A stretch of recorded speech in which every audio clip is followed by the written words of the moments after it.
Welcome to Cross Transformation. It's Mariam here, and in today's video I'm going to be talking about something that the ego dislikes so much: how to create healthy boundaries with other people. First of all, we need to create healthy boundaries in spirit to begin with before we can realize those healthy boundaries in this realm of beingness. We must do the work with God before we can realize it and receive it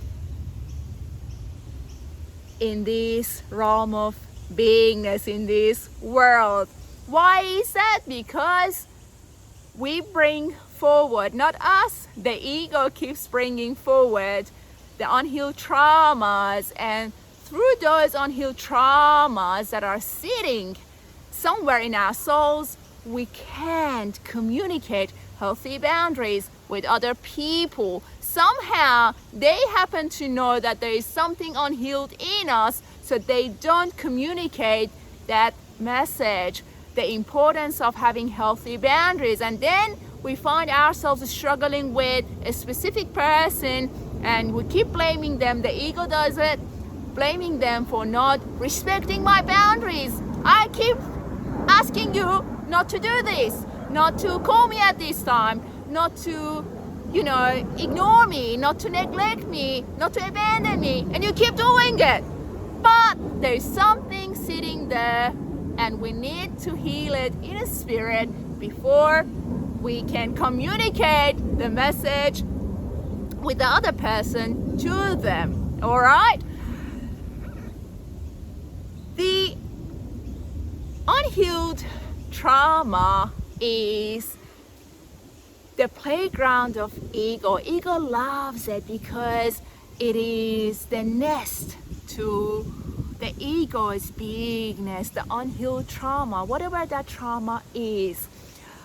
I remember I had such a hard time expressing myself to my dad. As a little girl, I wasn't able to express my needs to him, to speak up about my boundaries.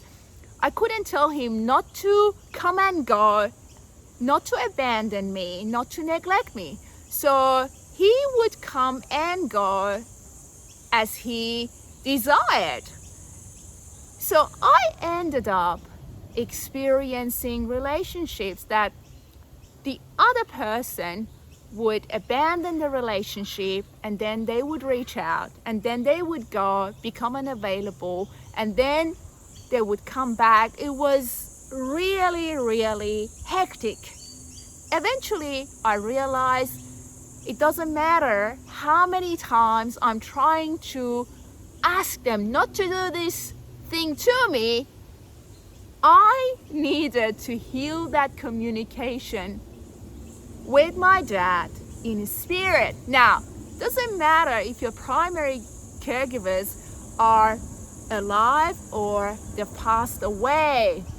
Maybe they're not part of your reality anymore. You can still communicate the message to them through the Holy Spirit and heal that situation with Jesus, through Him. When I say with Him, it means in His presence. So I did that with Jesus through the Holy Spirit. I saw my dad in His spirit, and I had a great communication with him. And I told him not to come and go under his terms. Don't abandon me. Don't neglect me. And as I was expressing myself, everything got changed. My dad respected my boundaries in his spirit.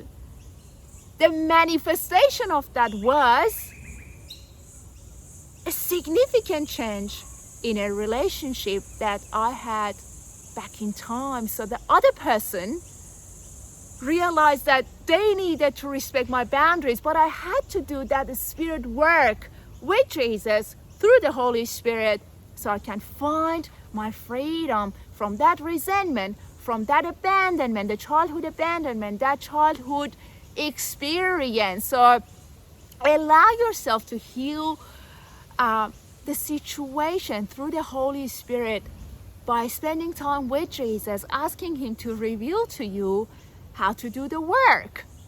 The next thing is, ego doesn't like creating healthy boundaries because ego loves internalizing the pain.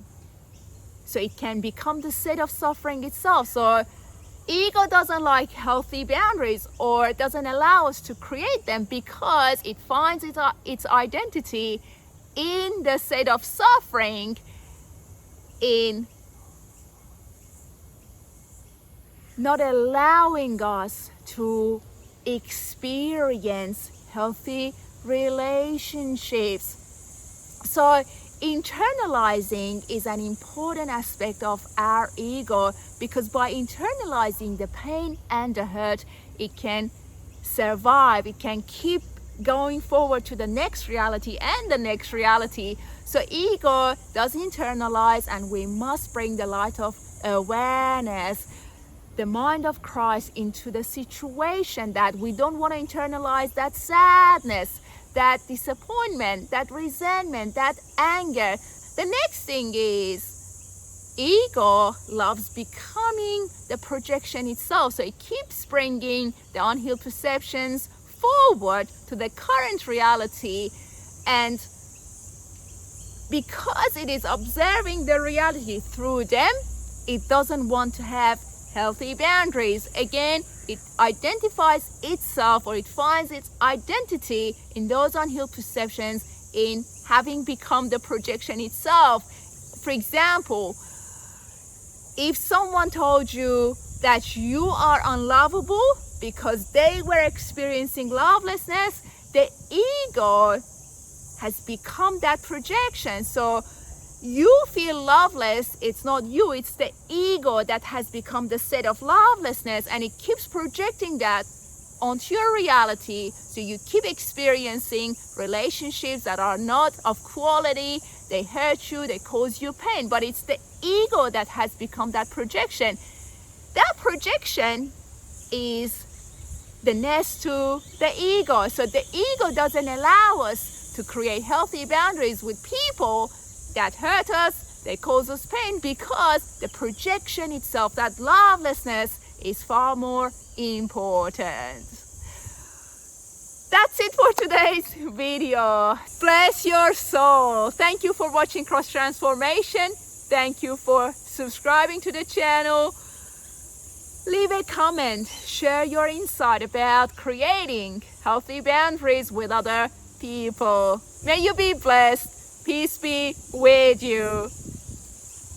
Have a great day, and I'll talk to you soon. God bless you.